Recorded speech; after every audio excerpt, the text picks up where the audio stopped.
Hey, Salvador Brickman here. Welcome back to this YouTube channel. And today we're talking about how do you actually get subscribers, right, for your blog? How do you get people to give your name and email for your database, or how do they become regular readers and a part of your tribe? That is what I am revealing in today's YouTube video.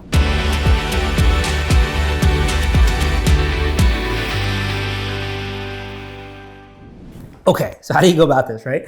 Well, there's two ways. Number one is the technical side, right? And that's more of like tools and functionality that you can install on your website. Number two is more of the psychological side. So I'm going to start with the technical side because I think that's what people most want to hear, sort of like some of those quick wins.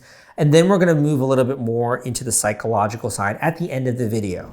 Okay, first of all, if you have a blog, number one, you should have a pop-up on your blog. You could, if you have MailChimp, enable evil pop-up mode, but I'd recommend having a solution, something like Opt-in Monster, so that when people come to your website, if they've been browsing for a certain amount of time, a pop-up will happen and they can actually enter their name and email if they're interested in whatever it is that you're promising. So that could be subscribe to the blog, that could be subscribe for a lead magnet, which I'll get into a little bit in a bit. That could be to get a discount on something. That could be for free updates. Like you can do any kind of call to action there, which is a marketing term, call to action.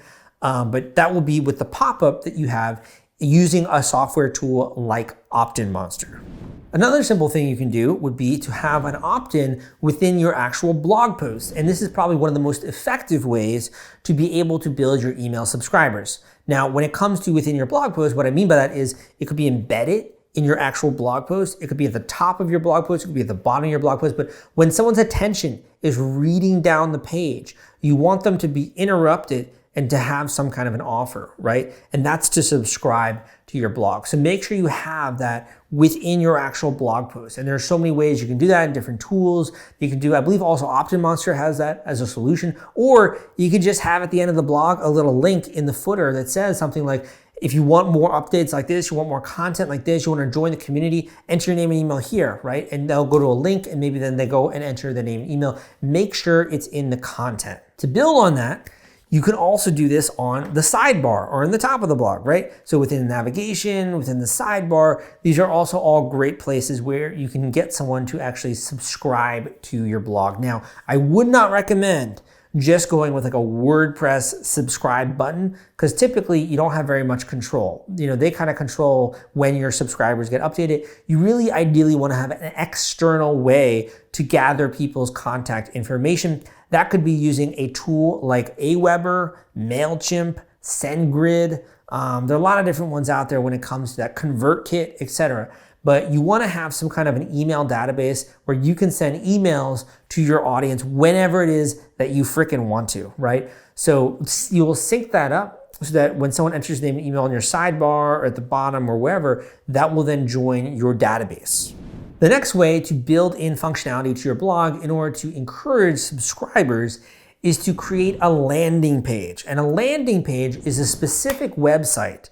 And this is kind of a bit more advanced. It's a specific part of your blog or a specific website that doesn't have on any external links. And by that I mean you don't have your navigation, you don't have anything. It's just literally a landing page with information and an ability to enter your name and email. And the reason is, it's kind of like a bucket. If you have a bucket and you're trying to fill it up, but there are holes in the bucket, it's gonna be a while before you fill that bucket. Versus if there are no holes, it's gonna be really easy, right? The holes represent all of the links on your site and the ways that people can get lost on your site. So if they go on your site, they can go to your navigation, they go to this, they go to contact, right? They aren't really optimized to give you their name and email. But if you have a landing page, they can only do two things. One is they can give you the name and email. Two is they can click X, or they can go back, or those different things. And that's a really great way to optimize someone's attention, and you can send people to that landing page. Going hand in hand with the landing page is you can install a plugin or a tool or Opt-in Monster or these different things to actually have an exit intent on that website. So when someone's mouse actually goes towards hitting the X button and to close that, you could pop up with an offer. And I'm sure you've seen this, right, on some different websites. That's another way you can build email subscribers. Like, hey, wait, don't leave. We actually have a great free report for you. Or, hey, wait, don't leave. You can enter your name and email and you'll get updates when it comes to our blog. That's another easy bit of functionality to install on your website. The last thing when it comes to functionality that I want to mention really quickly here before we get into more psychology is actually having a lead magnet. And I mentioned that at the beginning of the video. A lead magnet is something that you're giving away for free. And in exchange, you're asking for someone's name and email. And typically that free thing is somewhat valuable. So what is an example of a lead magnet? Let's just say that I'm running a blog in the fitness niche, right? A lead magnet could be a personal fitness calculator that you can download in Excel. All you got to do is enter your weight, how much you work out, and maybe it will tell you how many calories you burn every single week or every single day, right? Another example would be a calendar that you fill in, that you can download the PDF or you can download the Word document. You can fill it in and it will be your workout chart for the upcoming week. Another example could be a list of 10 supplements that you recommend as a blogger that people should go and check out and the various pros and cons of each. Another could be a case study where you document it, you going on this particular diet, what happened, the before and after, and whether or not people should try out this particular diet. So it's a bit more comprehensive. It's a bit more action focused. It could be a checklist, a template. It could be a series of video files in a free online course where when they enter their name and email, you start sending them these videos, and they could be YouTube videos, they could be videos you produced, whatever. So this is kind of a way that you create a magnet where people want to give you their contact information in exchange for this value of speeding up the process so they don't have to hunt around your website and find all these links and stuff like that. It's all seamless, delivered to them, either a PDF, an email, further email correspondence, or something they gain access to in some way. This is a great way to get email subscribers for your blog. Okay, so we talked a lot about functionality, right? Let's talk a little bit about psychology of subscribers, right? Because I think a lot of people just say, hey, subscribe to my blog for free updates, right?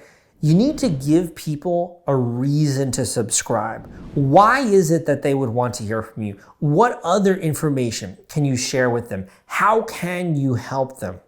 You want to spell it out for them as plain as day. So staying with the fitness example, what if I was to say that by subscribing to the blog, other people who have done that or other people in our audience have literally transformed their fitness results. They've gotten results in record time. Or by subscribing to this blog, you're going to get regular updates as well as the content that I don't regularly publish on my website. And maybe other checklists that I've made, other stuff that I put out, new tools and resources that I'm always finding. Tim Ferriss is a great example of a blogger who initially, when he was building his email list and subscriber base, all he did was he said, I'm going to do 5 bullet Fridays, where every Friday I'm going to share with my email list only 5 resources or 5 tools or 5 things that I discovered that week that I think are inspirational or interesting that help you lead a more productive life. Very simple, very easy. Think about what you can say or what you can promise your blog readers that's going to get them interested about wanting to actually be a part of that, wanting to get that email, expecting that email from you. That is one bit of psychology. The next bit of psychology is to allow people to feel comfortable about it. So make sure that you say things like, we will never use your email for spam purposes. I will never send you an email unless I think it's going to deliver incredible value to you as a reader. You can also give them comfort by doing something called providing social proof. Social proof is, for example, look, we already have 10,000 other subscribers to our blog.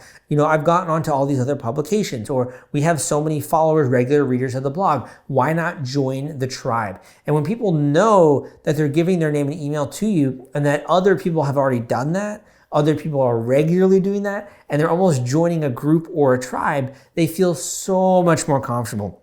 In the same way that if you, before COVID and everything, you were walking down the street, right? And you went and you came to a restaurant, and in that restaurant, no one was there. Let's just say it's like 7 p.m., it's dinner time, no one's in the restaurant. And you're like, okay, that's a little bit weird. You go down the next block, you see a restaurant, you look in the window, and there are tons of people there. It's bustling, lots of service, people are smiling, they're happy, they're clinking glasses, right, if they're having alcohol.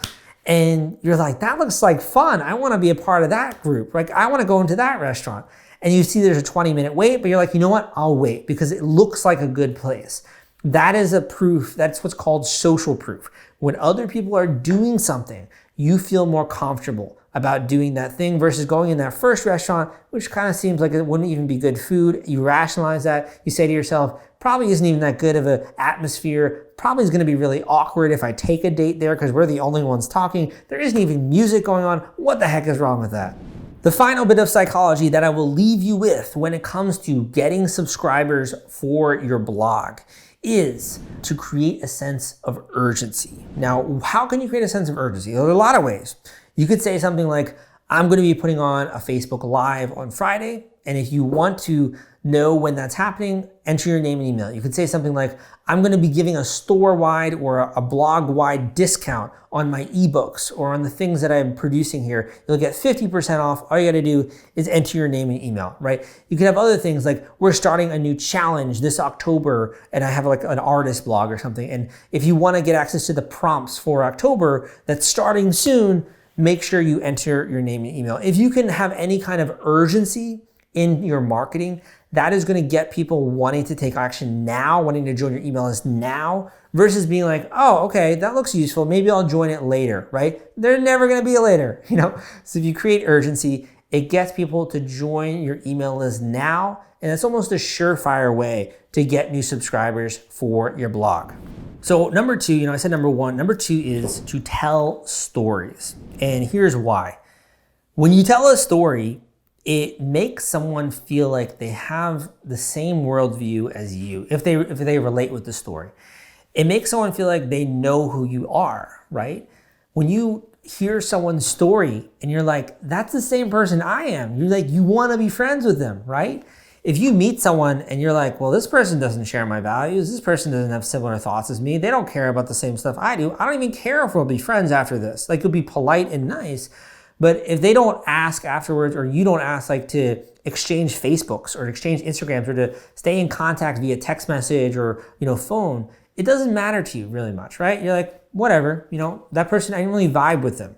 But if you meet someone who has your same hobbies and interests, who has similar worldviews, who likes the same stuff you do, who is outraged about the same stuff you are, and after that, they don't want to exchange contact information, you're almost like taken back. You're like, what? Like, we're the same person. When someone is similar to us, we want to continue communication and we want to continue a relationship with that person. And that goes also expanding to a blog post, a blog subscriber, right? So when someone likes you, when someone hears your story and they relate, they want to continue communication. They want to become a subscriber. They don't want to lose you into the ether, which is the internet, and to try and remember what your blog is again. So the more you tell stories, the more you emotionally connect with the audience, the more they want to continue to receive communications from you. And we kind of call that like a tribe effect almost, where someone wants to join your tribe. They want to become a part of your team. They want to be your friend, right? And that's really a secret way to get more subscribers. So I hope you enjoyed this YouTube video. My name is Salvador Brigman. Go and check out some of the other videos we got out there. Leave a comment down below. Come subscribe to this channel if you want more content like this, and check out the links we got in the description. If you found this video helpful, please click the like button below and subscribe to our channel for more useful content.